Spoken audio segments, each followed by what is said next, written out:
श्रीकल्याणगुणावहं रिपुहरं दुःस्वप्नदोषाहरं गंगास्नानविशेषपुण्यफलदं गोदानतुल्यं नृणाम् आयुर्वृद्धिकरं शुभकरं संतानसम्पत्प्रदं नानाकर्मसुसाधनं समुचितं पंचांगमाकर्ण्यताम्।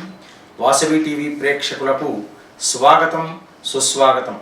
మీనరాశి ఈ రాశి వారికి ఏళ్నాటి శని ప్రభావం కొంతమేర ఉన్నందువల్ల వారికి శారీరక శ్రమ అనేటువంటిది అధికంగా ఉంటుంది। అనారోగ్య సమస్యలతో కాస్త సతమతమవుతూ ఉంటారు। మీరు చాలా జాగ్రత్త వహించండి। జాగ్రత్త వహించేసి సప్తశ్లోకి దుర్గా పారాయణాన్ని ఎంత ఎక్కువగా చేస్తే మీకు అంత ఆరోగ్యం కుదుటపడుతుంది। స్వస్తి ప్రజాభ్య పరిపాలయంతాం న్యాయేన మార్గేణ మహిమహేషాః గోబ్రాహ్మణేభ్యః శుభమస్తు నిత్యం లోకాః సమస్తాః సుఖినో భవంతు।